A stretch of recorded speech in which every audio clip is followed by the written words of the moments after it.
मुख्यमंत्री एकनाथ शिंदे आज दरेगावात नातेवाईकांच्या सांत्वनपर मुख्यमंत्री शिंदे दरेगावात दाखल झाल्याची माहिती।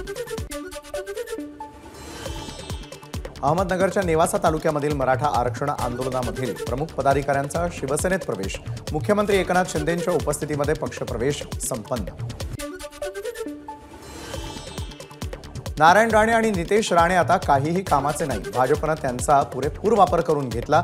राणे कुटुंबियांना उमेदवारी दिली तर डिपॉझिट जप्त होईल हे माहिती असल्यामुळे भाजपनं त्यांना वेळीच बाजूला केलं। ठाकरे गटाचे उपनेते शरद कोळींचं वक्तव्य।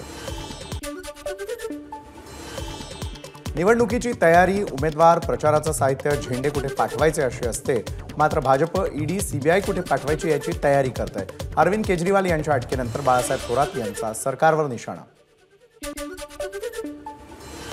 ईडी, सीबीआय, आयटी विभाग आणि ईव्हीएम हे भाजपचे स्टार प्रचारक या स्वायत्त संस्थांचा वापर करून भाजप देशातील विरोधी पक्षांमधील नेत्यांवर कारवाई करत आहे। वंचित बहुजन आघाडीचे अध्यक्ष प्रकाश आंबेडकरांची खोचक टीका।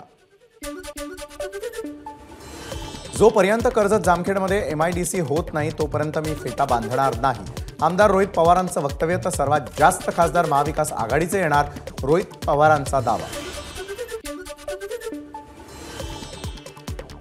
अरविंद केजरीवाल यांना अटक केली, हा फक्त ट्रेलर। 2024ला संविधानही राहणार नाही, आमदार रोहित पवारांचा मोदी सरकारवर निशाणा। मतदानाच्या दिवशी कर्मचाऱ्यांना भरपगारी सुट्टी देण्याचा शासनाकडून आदेश। उद्योग विभागाअंतर्गत येणाऱ्या सर्व खासगी आस्थापना, कारखाने यांनाही हे नियम लागू राहतील। सर्वांना मतदानाचा हक्क बजावता यावा यासाठी शासनाचा निर्णय। आर्थिक क्षमता असूनही मालमत्ता कर थकवणाऱ्यांना मुंबई महापालिकेची नोटीस। तत्काळ कर भरला नाही तर जप्तीची कारवाई केली जाणार। एबीपी माझा, उघडा डोळे बघा नीट।